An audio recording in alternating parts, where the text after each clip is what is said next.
Call this meeting to order and ask for a roll call. I believe we have quorum. Yes, we do. Donovan. Here. Fleetwood. Here. Hawkinson. Here. Huffman. Here. Cortez. Here. Lautenbach. Here. Lilyquist. Here. And I don't believe we have board members Davidson or Sadhu. Both are absent. Thank you. I'm also present. Oh, sorry, Dan. I'm sorry. Thank you. You were shadowed by She my bow. figured everyone knew already. Yeah, it was the bow. Our first action is citizen communications. We have no public hearings today, so you're free to talk about anything important for WTA. You have 3 minutes each. We did, in terms of citizen communications, had some emails forwarded to us yesterday and I think earlier. And is there anybody here, either virtually or in person, who would like to address the board for 3 minutes? If not, we will just go on to considering service changes. Okay, I hear none. So we have an important item up front, which should take a fair amount of time, and that's why I wanted it early on in the agenda. Consideration of the June 2024 service changes. We have a revised staff recommendation. I'm going to let Tim go ahead and summarize the unchanged recommendations and then the changed recommendations. Have a very brief presentation just to bring you up to speed on a revised staff recommendation. This is a follow-up from our meeting last month on November 16th at the public hearing, and we've received new information and did some additional work to revise some of our recommendations. So just kind of going through, okay, keep talking, blah, blah, blah. So we have four distinct components of the proposal. On the first one, we are still recommending to end the Linden Hop pilot project. The reason for that is we need time to reassess that program to make it sustainable and replicable to other areas. So we have a study underway to be able to develop a new program that will come in front of the board next year. Still talking here. The second point is we are still recommending to continue the Route 26 as an hourly service to Linden. We have two realignments, fairly minor realignments. One is to remove the double ditch area, which has very low ridership, but also to add the Safeway shopping center area. We found that with the Linden Hop, many of those trips were going into that area. And so we would like to add a loop on the service to serve, to be able to take people to the grocery store. If you want to continue on. Okay, so more. Okay. And then the third element is to increase the frequency on the Route 48. This is a service that comes to this facility. We would offer that once an hour. It does serve a growing area along East Bakerview, the Deemer Road area, just east of Meridian Street. So it's going to be an important area to serve in the future, with the added benefit that we could do some efficiencies with possibly with the operator shuttles, so they could potentially use that service to get to Coronado Station to start your shift, or we can change shifts at this location as well. So it has a couple different benefits. And then the final recommendation, this is the one that's been revised, is that we are now recommending that we keep the Route 29. This would be like it is today, 7 days a week, Monday through Friday, Saturday, and Sunday, hourly service. The change to the service would be we would drop 2 trips a day.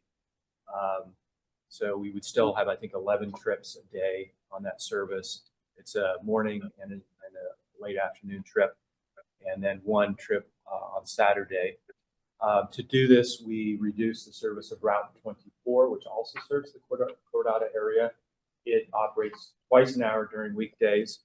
That would go down to once an hour during weekdays. And so we cover the same area by splitting the Route 24. If you want to go to the next, just show you don't have to read the numbers, but this shows you taking the timetable of Route 24 and it splits into 24 and the 29. So we offset those trips. Every half hour, there's still service to the Cordata area, and we serve most of the same area through that route. So it provides efficiencies.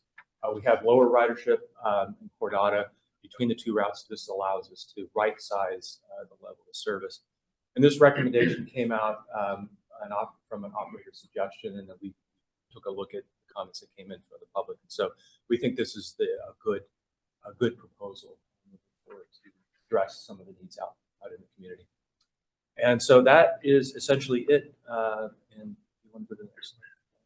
So we're happy to answer any questions you might have. We have staff here to answer any technical questions. Happy. Thank you, Tim. Board members. I know Double Ditch on Route 26 is very low ridership. How low is that compared to the low ridership we're trying to service on 29? The Double Ditch area, we carry an average of, we have an average of 3 boardings a day. With the Route 29, I believe it's 7 on average at Pacific Rim, and I think 3 on average at Klein Road, so about 10 trips a day, or 10 boardings a day. Further discussion, and I cannot see online board members at the moment, so you can maybe unmute yourself if you want to talk, but now I can see you.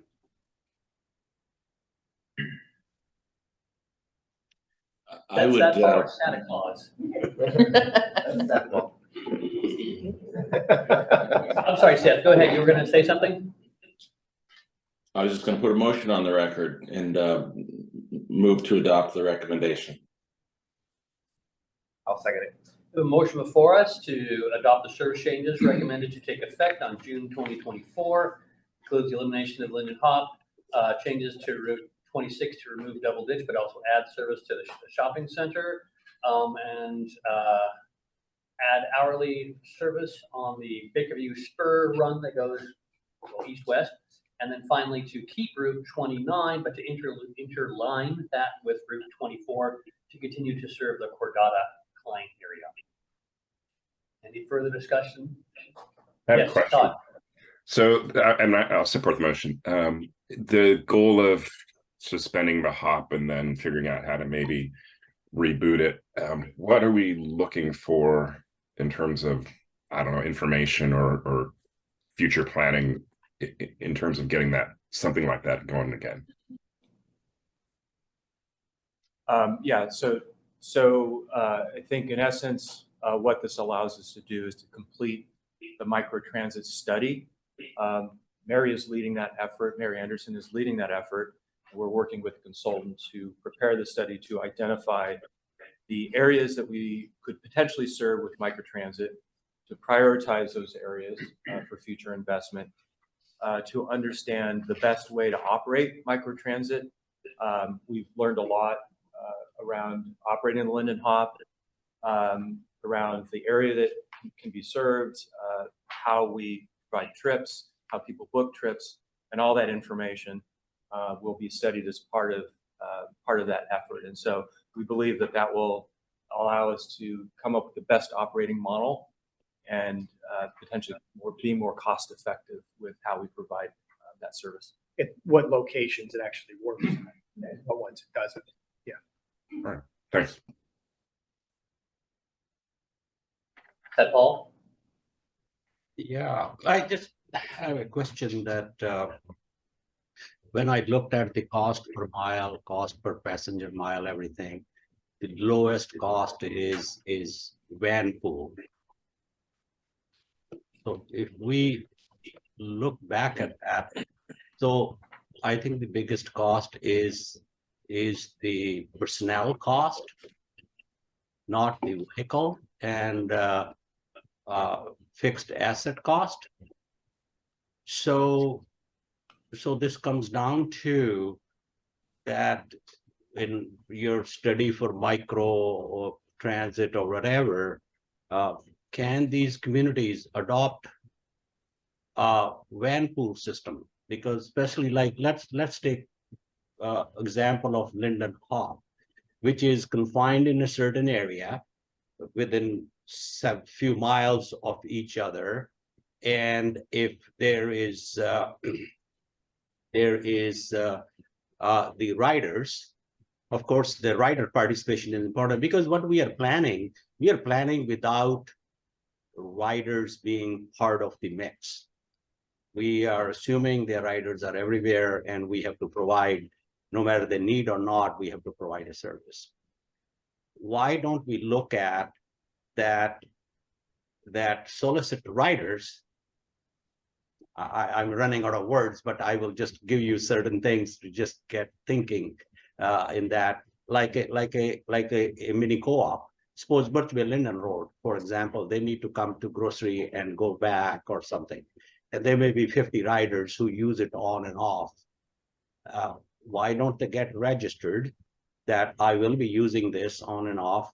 And we say, okay, we have one van pool, which will have a schedule based on those 50 people, or set up that you will go once a day or twice a day, and find how do we qualify van pool people? They take the same asset which belongs to us, which we have insurance on. We have all the liability as well on van pool as well. We can have those people organize themselves and do this at much better savings or reasonable cost at the same time. Now those people are getting the service they need. And there could be 3 or 4 different groups within Linden. And I think we should explore that, because that is the least expensive option we have in our service all along. And this is not limited that these are people who are driving from Linden to Bellingham or all this. These are within certain mileage area. And that could be, we could see that if that is something people would want to do. Because then you look at 50 unique riders or 100 unique riders over a certain period of time in a month, and they may be making probably 1 trip a week or 2 trips a week. I think that we need to look at from a totally different perspective of providing this service than having traditional our employee and our bus running at a set schedule, and those people can set their own schedules. Anyways, I will just stop here. I think that we need to start thinking differently. Thank you, Saipal. So I do have a question. The microtransit study, does it include anything like van pool or those sorts of services where the driver may not be an employee and might be a citizen? It could. I think that's the study will look at different ways to operate that service. I think, however, I think the way that we would like to address the question about maybe community-based service is through the van pool program, which now has some new rules coming from the state legislature that you don't have to provide as many people in a vehicle. And there's a shift now in those programs to try to provide more community-based programs where you might have volunteer drivers. And so to that end, Michael Harpool, who is the van pool coordinator, will be looking at different models for the van pool in the future to see if we could grow that program in a different way to address those specific needs. For example, in the Kendall area, you know, it's going to be really difficult to have a microtransit type service just based on the types of trips, but that might be a good candidate for kind of a volunteer-based program. I think the key that we're looking at for WTA is, do we have vehicles that we could use for this purpose? And so we're looking at that possibility. And then the technical support and the program support for that kind of service. So that's on our radar. So we hope to get to that next year and have start talking with the board about what that program looks like in the future. And then also assuming that, but how do you find people who will actually operate it? Is there sufficient interest to do that? Is something we look at? And I think that can come out of the microtransit program where we look at those demand drivers and see what specific needs are, because not the needs in each community are going to be different. So, Okay, thank you. Further discussion? There is a I- motion on the I- table. Mr. Chair, have one more question. Go ahead, Paul. I've been absent during this year for many meetings. Can somebody define what is microtransit? yeah, I would say that's, we consider that in this context, an on-demand service. Typically, it's using an app to request trips. You can also use a phone, but typically we have an app associated where you can book a trip, and that service will pick you up at your desired location and take you and drop you off at your ending location. Vehicle sizes? And vehicle sizes are typically smaller than your normal vehicle, than a fixed route vehicle. So today we're operating vans, but typically it's a smaller vehicle, some kind. So it will still be operated by a full-time employee of WTA, or it would Not be Uber model, necessarily. or would it be an Uber model type of thing, or a mixture? All of those are possibilities. So as you know, we were operating a employee-driven model. Other agencies have used a contracted model, but there's also sort of the Uber model, which is kind of more of like a voucher program. Are there other places in our state who are doing that? I believe that Lincoln or Franklin, they were doing that. Have we learned a little more about them? Yes. Mary, do you want to go ahead and answer that question? Sure. Mary's done a lot of research. There are a number, Seth Paul, that we're looking at while Mary's getting up. So there are a lot of examples. Was the question if there are other agencies in Washington State that use Uber for microtransit?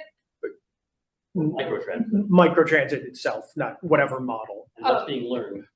Yes. So Pierce Transit actually had the same grant that we did a couple of years before us, the Sandbox grant, and they had a contract with Lyft actually.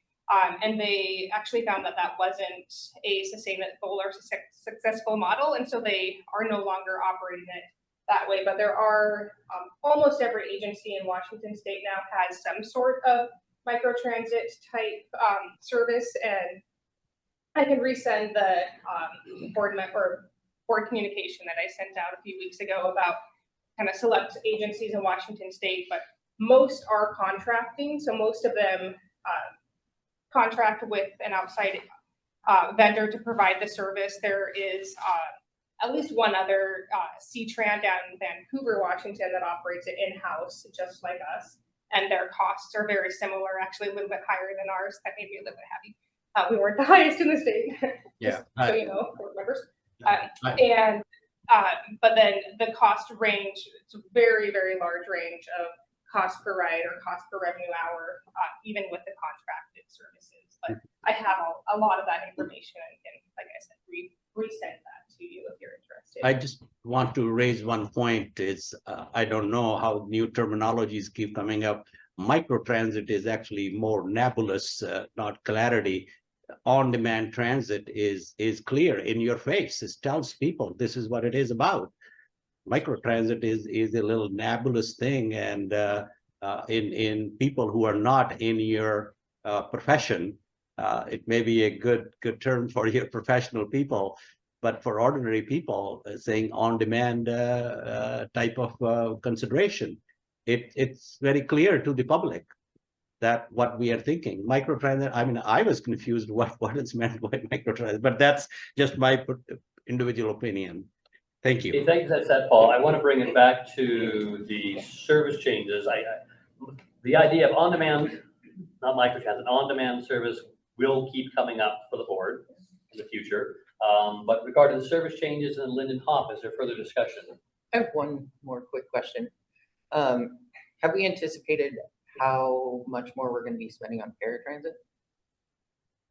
Yes, I crunched those numbers a while back, and given the percent of Linden to Linden trips that occurred before the hop launched compared to during the hop, we anticipated around 5 more trips per day. It may be higher, it may be lower, but that was from the numbers that our Andrew Thompson, our dispatch systems coordinator, helped run those numbers for me. Thank you. Further discussion of the motion. I would say with regard to Living Hop, in 2020 hindsight, it would have been nice if we were prepared to propose the replacement or alternative to Linen Hop before we discontinued it, right? It'd be nice if there wasn't a gap in service, and instead we would be messaging a change in service. However, to avoid that gap, we'd have to spend $800,000 for a year. And I don't know if that's prudent. So it's a disappointment to me, because one of the things that I was told early on is changes in service, disruptions and cessations lose rider loyalty. Riders don't depend on you as much. So I think we've wandered into a mistake because we didn't see it coming. I'm not trying to blame anyone, but I do think that's a problem of having to discontinue the hop before we know what else we should do in terms of on-demand transit, not microtransit, on-demand transit. Thank you, Seth Paul. Any further discussion on the motion?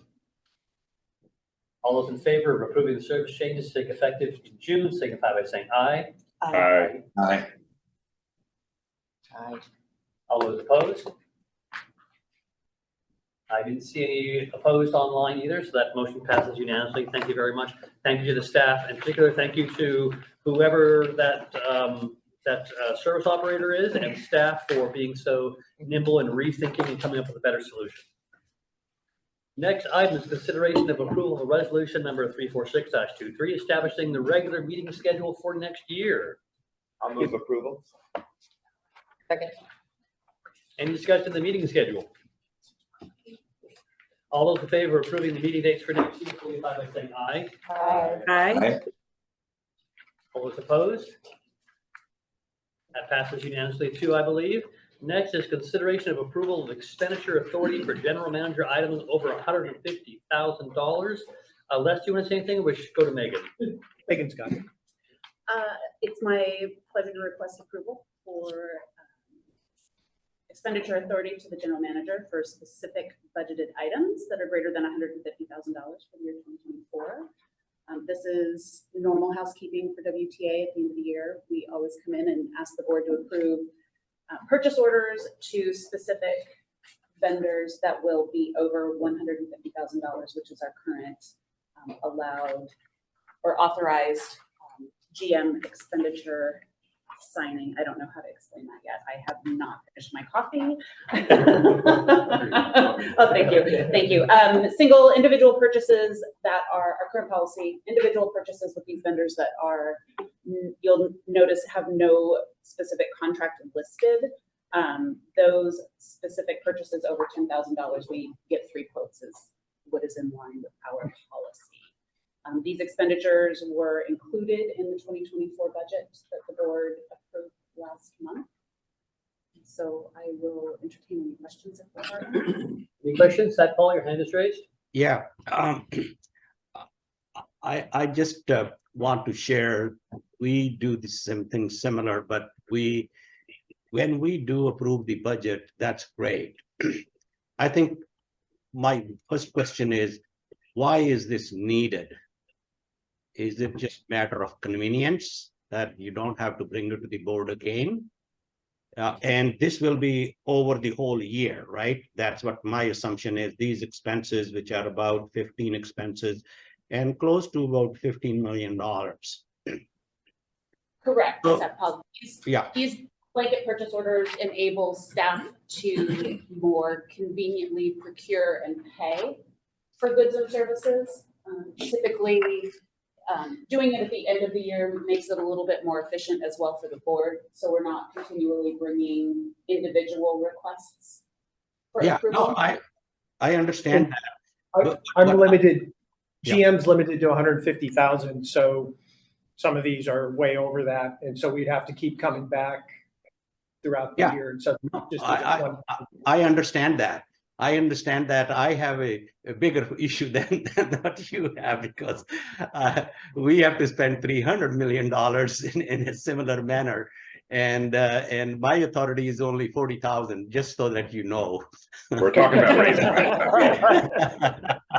So I'm not really making a point of 40,000 to 150,000. I think the point I'm making is the scrutiny. That's the board's fiscal responsibility, that things change. When we do the budget is an annual document, and over the time we have approved and things change. There will be no mechanism unless somebody reports, which is fine, for the board to deliberate at the time of actual expense. So this is the process we use at the council, and probably same at the city council. We approve the budgets, and but that is not a spending authority. What this ask is, and at least in my interpretation, is that we are converting the budget into a spending authority. Those are two separate things. So I'm not sure I'm tracking. What this is they're budgeted, but this is a separate expenditure authority to spend money. Even though they're in the budget, it's there to authorize us to go ahead and do it. So it is a second step. So let's, if I will, so for example, let's say we approve $1.2 million for maintenance. But within that, there's a separate contract which requires a signature for 500, up to 550 for Cummins and up to 150 with BAE. So the budget, right, is approving an amount, but this is the actual party that receives the money, and that requires an independent signature by less, and we have to actually give him the right to sign if it's a larger check. That's Yes, correct. sir. Yes. And these are anticipated expenditures to cover the entire year. So WTA will not be cutting a check January 1st for $205,000 for janitorial services. That $205,000 covers individual monthly expenditures. It just makes it a little bit easier for staff to pay those bills. Does that answer your question, Seth Paul? I think Todd has something to add to that. Yeah, and I made this where Seth Paul's going. So we pass a budget at the county, and then if the executive, in addition to that, has a contract that has to be signed over a certain amount, it comes to the council for approval. And that's something that goes on throughout the year. And I guess this is like, do we just do this once a year? I would, so that it's a bit confusing to me that Well, another way of putting it is this has to do with individual payees, whereas when we approve the budget, that's really looking at the pay per, and what we can pay is, again, I make up a number, up to $1.2 million in maintenance, but the payee is a specific action to a specific company. So, but these come to us just once a year is the difference, I think, between what Seth Paul's thinking of and I'm used to. if I may, the board has already approved contracts for the majority of these vendors. So the contract is that, like, as to Michael's point, the contract is the piece that the board approves when we award that contract. These individual purchase orders are our payment mechanism to pay for those contracts that the board has already approved. Does that help? Or can I explain it a different way? Well, I guess if they're all approved at one time, so these aren't things that kind of occur across the year and then come to us. This is like they're going out now and they're coming to us. Correct. Well, another way of doing it, this has to do with not with the purpose, not with the dollar amount, not with the payee so much as the fact that less is action to implement all these things we've already proven in other ways. Less is action requires it being above grounded. It's approval for the general manager's authority to execute these items. It's not about the items per se, or it's not about the budget per se. It's about the execution and a check on the general manager, not a check on the budget. Scott. Let me add something to that discussion, is that They are about, say, 15 items, and they may be repeated 2-3 times, maybe 30-40 items in a year. We have a consent agenda every board meeting. And that's exactly what we do with the council, the things which are approved, but there is a document prepared by the staff and the finance department that we are going to make this expense. I think it's an oversight thing more than allowing that, okay, you know, just expedite this, get it done, and then we don't have to come back to the board again.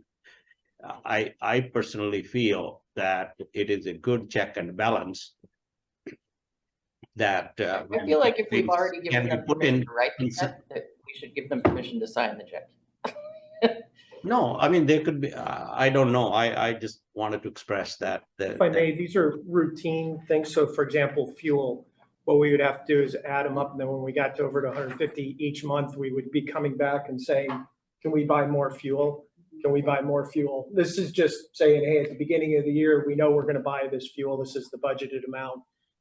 Staff, for efficiency purposes, keep moving forward with buying fuel or paying AWC for health insurance or these relatively routine things. These aren't one-off project expenditures. We also have internal processes that provide, I think, do provide a layer of the checks and the balances that Scott Hall is concerned with. Invoices require, you know, no less than 2 signatures. Purchase orders, you know, we're always reviewing those within the procurement division. So it's not, we're not getting a blank check, so to speak, and no oversight with these particular expenditures. That we do have internal processes to make sure that spending is within line, within the budget, within policy, within procedure. I guess my interpretation, I would have thought if he has anything under 150, a check under 150 doesn't require approval. So I would think that the janitorial services, which are going to be like 20,000 a month, none of those are 150. The cumulative. I know. So we're kind of in that funny, like, it's a gray area, and every year Shonda and I kind of have the same discussion, like, do we really need to do this? So my thought was that routine expenses that come in every month under $150,000, he has authority for. But now we're saying if any particular company has costs over 150 in a year, it needs approval.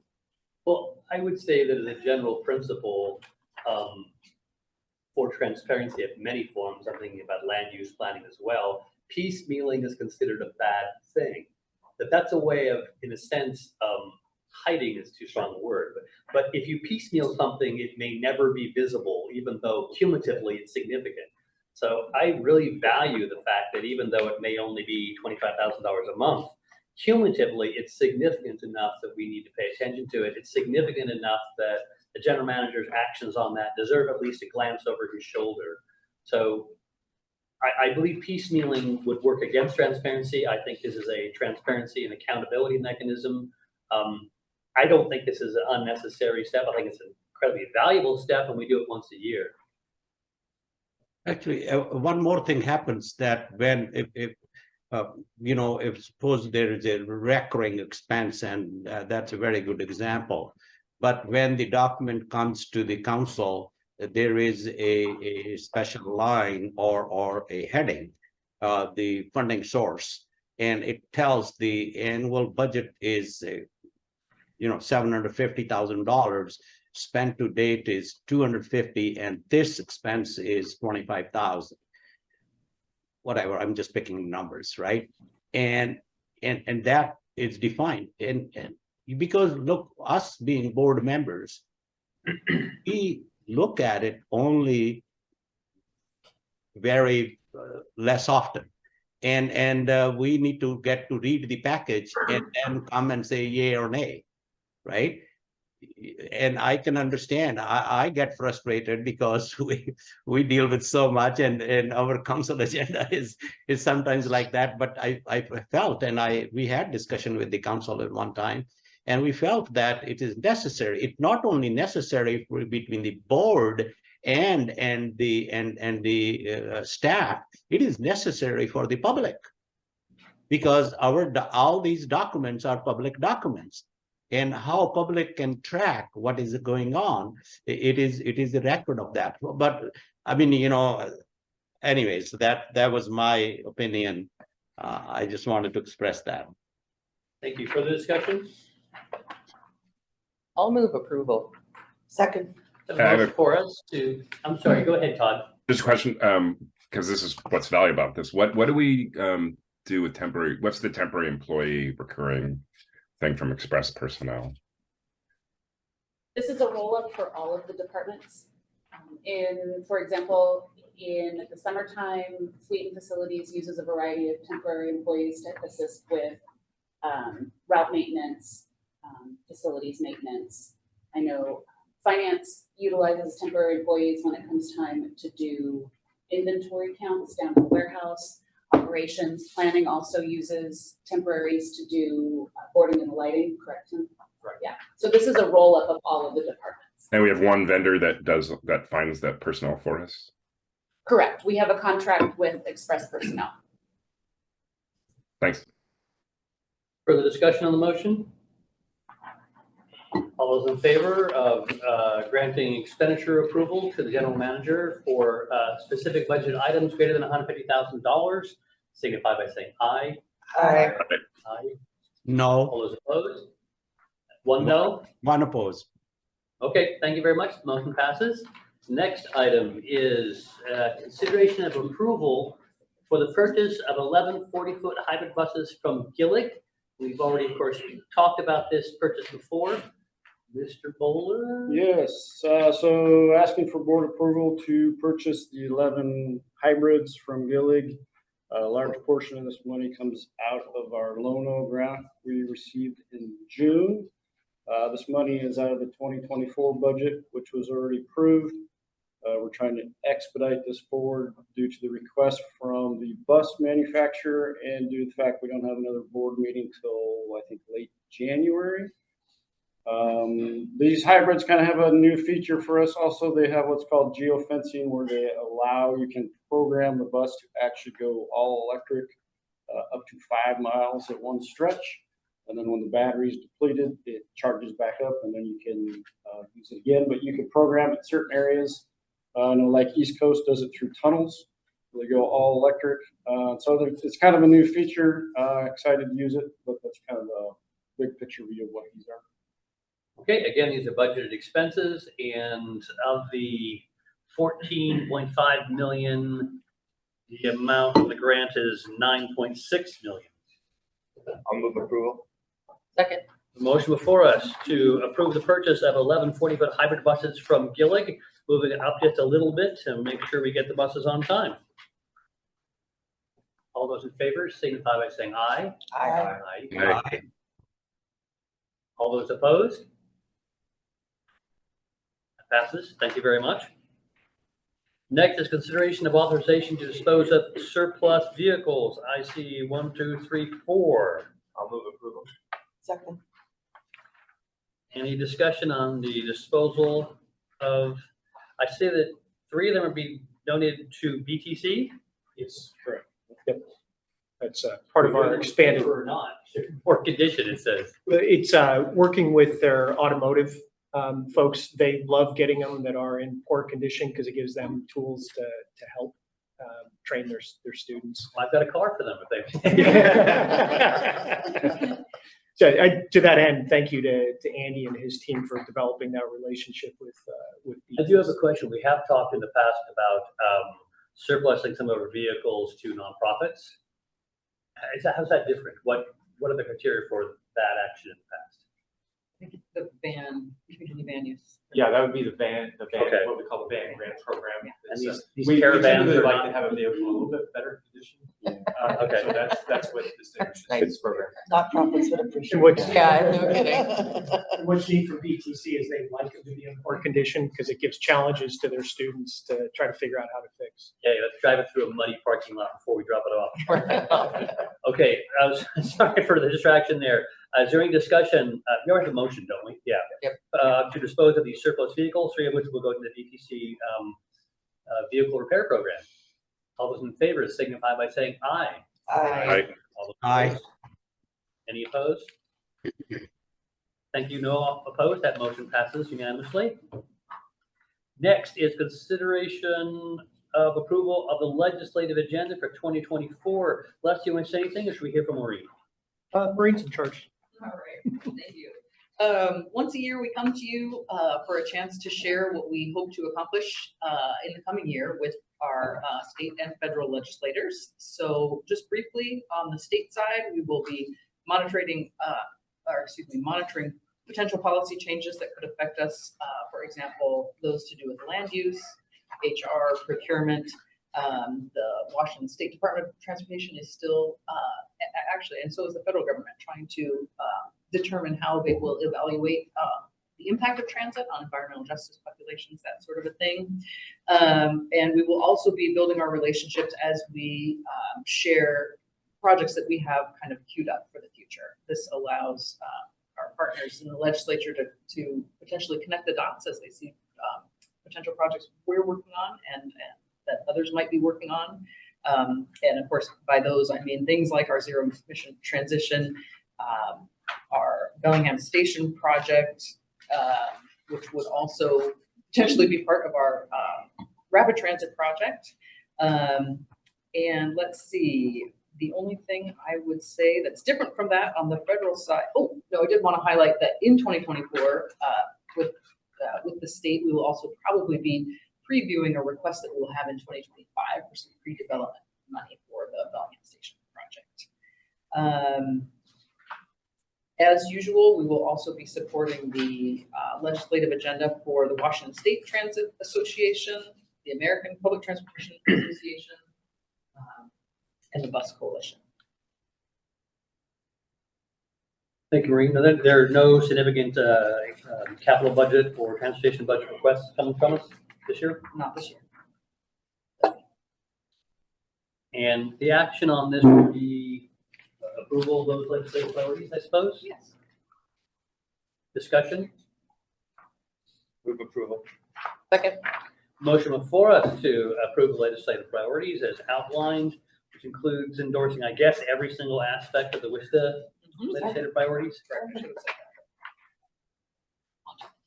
Further discussion? All those in favor signify by saying aye. Aye. Aye. Any opposed? Okay, legislative agenda is approved. Thank you very much. We now go on to the consent agenda consisting of expenditures for the second half of October and 2 sets of board meeting minutes. I move to approve the consent agenda. I'll second. All those in favor of approving the consent agenda signify by saying aye. Aye. Aye. Any opposed? Aye. Sorry, I'm rushing it. Is any opposed? That's approved.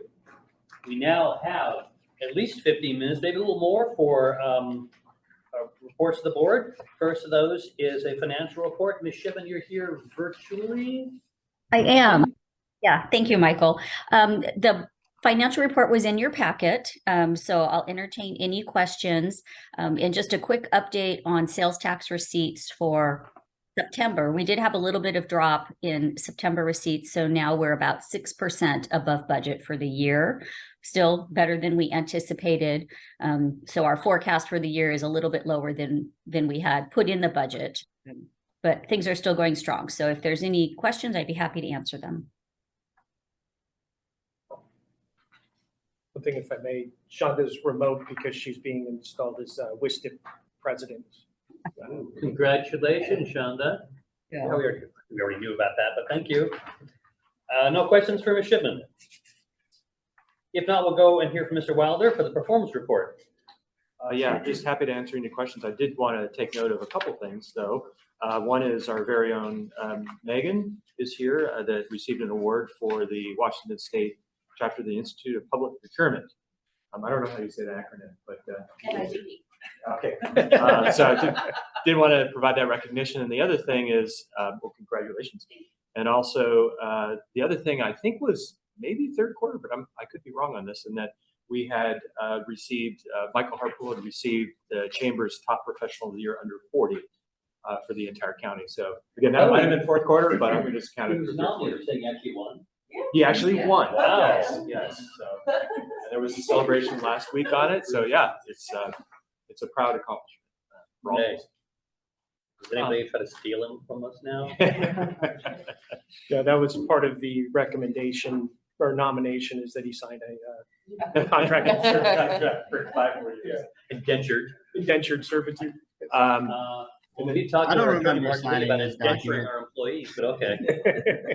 And then I'd just like to pay attention or set your attention on the performance data on the next page. And I guess for me, just take a look at the orange bars on the left-hand side and how now it's indicating that we're in a recovery mode, a distinct recovery mode for all of our services. Fixed route, you can see there that we had that drop through the early 20s, and now we're headed in an upward trend. 2023 is looking pretty good. So we're on our way up, and that applies for both fixed route, paratransit, and van pool programs. So good news there. So recovery mode. So I'd be happy to answer any questions. Yeah. Scott? So on the fixed one, the top left graph, I just roughed in some numbers, but 3.2 million riders in 2019 and 1.8 million if you follow the trend down. So that's kind of the average on, anyway. That's a 44% decline, which is probably getting better. But the shock to me was I went back and looked at the 2019 budget, which was 32 million, and now we're at 53 million, which is a 70% increase in budget with a significant decrease in ridership. Any business would be in trouble. We're funded by the public, so we're not. But I think we have to be cognizant of that fact that it's expensive what we're doing. So what is the cumulative inflation, general inflation been over that same period? In other words, you probably explain half of that increase as inflationary. Well, 70% increases. Well, then the other half. Anyway, it's just, we should once in a while take a gut check. And I guess I thought, well, let's become more efficient. And the problem with becoming more efficient is we just build reserves if we save money, and we have plenty of reserves already. So it's a paradox how to fix this. It's a good point. Something we need to do better in answering that question. Todd, did I hear someone? On the trends, the red lines, is that just like a representation, or is that some kind of best fitting linear equation? Because I mean, just looking from 2020 to 2023, so what is the red line actually modeling something, or it's just kind of a ballpark we're going? Is the red line put in by hand, or is it actually a linear fit using like Excel or whatever? Yeah, that's the latter. I would really recommend that with the same function, you can do a non-linear fit, a higher order fit. You can do second order to third order. Quadratic. Don't get too fancy, because you can, with stats, you can do a lot, but I think that clearly needs a second order fit. And it should be the same drop-down function. I mean, statistically speaking, what you do is you do all the orders of fit and figure out which one has the greatest variance, and then you pick the one that has the least variance. We'll get our young professional on that. Yeah. There we go. I guess looking at another way, if you take the peak, we'll call it 4.4, and you look at this year, which looks like 2.8, so we'll call it 3. That's 4 quarters compared to 3. Yeah, but so I'm going to up it to 3 for the year, because it looks like 2.8 to me. So that's a 33% decrease with a 7% increase. Still significant. But I don't know what to do about it, but we should be aware. That is why we look Do at those numbers include in new capital expenditures, or you're just talking about operating dollars? I just took the expenditures part. I didn't do I took the capital out of it, because that would just skew things crazy. I was hoping that was what's skewing it, but no. Good thought, Todd, but I got around that one. Any further discussion on the performance data? Thank you, Tim. Thank you, Scott. Next item is distribution of social and health tickets for Yes. 2024. Yes, this is our very successful social and health agency free ride program. Had this in place since 2006 through board authorization. They authorized us to provide 50,000 free ride coupons in that year, and we've run that program successfully since then. We moved to a 6-ride ticket program to align with our UMO reader system. Those are basically like card stocks, a heavy-duty card stock with kind of a water-resistant lamination on them. And those are distributed by qualified social and health agencies. Individuals get those and can use up to 6 rides on those tickets. What staff does is every year we entertain applications to the program, and then we do a selection of agencies. Basically, everyone that qualifies can get tickets, but we do allocate based on need and based on usage. So this past year, we had to decide who gets. We had an abundance of requests, and so we had to make some allocations based on what we thought was the appropriate need and usage. We had a few new ones, like the food bank was a new one this year, and so we did an allocation for them, which balances out throughout all the agencies. Usage is fairly decent. 77% of the 6-ride tickets were used last year, and that. Can I stop you there? Does that mean 70% of all of the rides, or 70% of tickets? So, for example, just the if you tickets. use 4 rides out of a ticket, what does that count as? Right. So 42% of the possible rides, so there's Gotcha. possible 300,000 rides, 42% of those have been used. That's 120,000 have been used. That was through the end of October. Actually, that's through the end of November. Yeah. So I'm sorry, I interrupt you again. The number of tickets that are used is what percentage? 42%. 42% of all the tickets are used, and of those that are used, they're not entirely used, not all 6 rides. But I'm sorry, 77% of the tickets have been used either fully or partially. Okay, and so the 40% is all the possible rides, so that means you're probably using more like 4 out of the 6 rides typically. Right. Sounds good.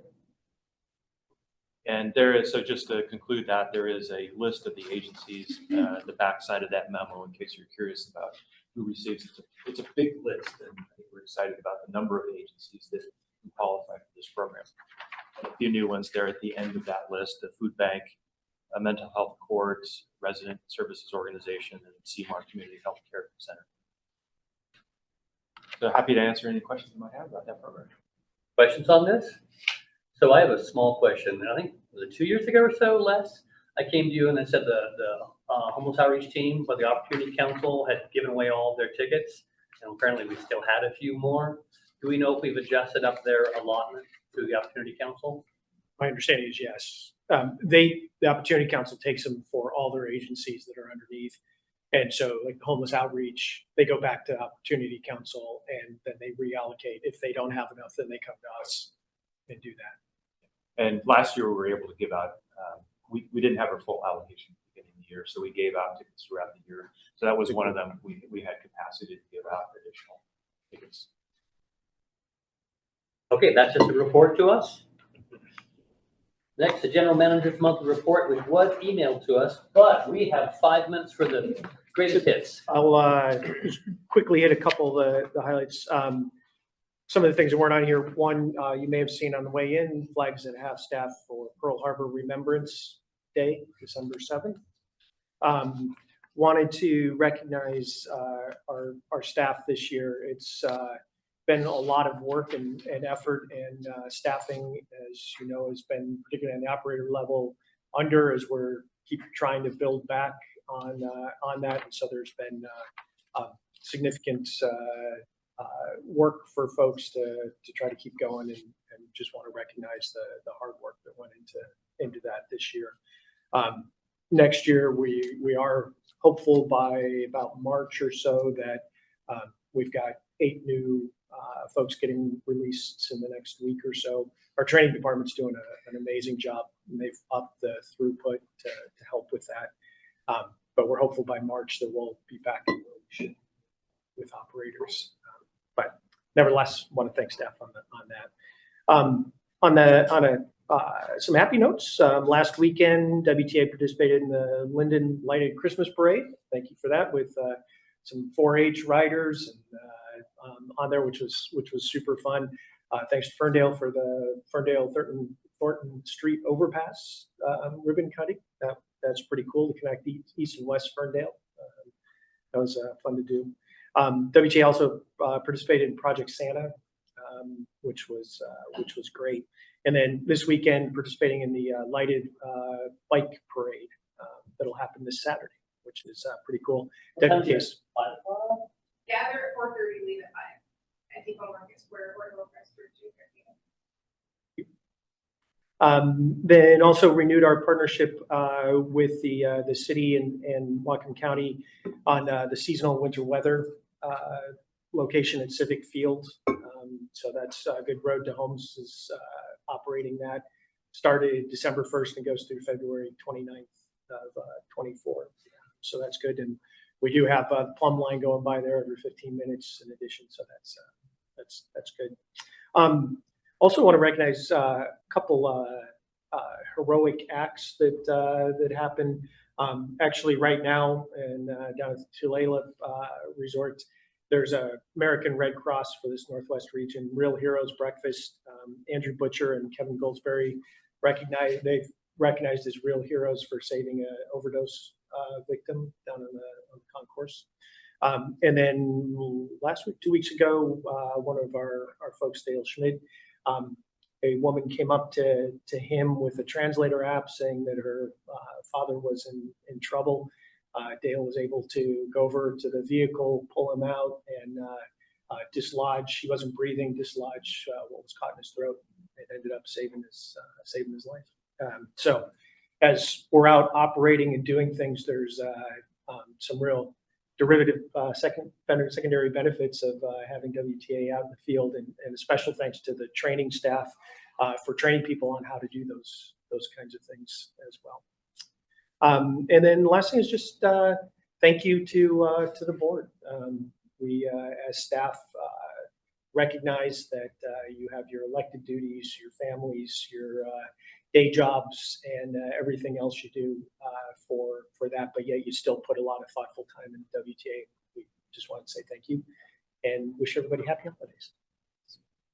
A great place to end. Is there any further business for the WTA Board of Directors?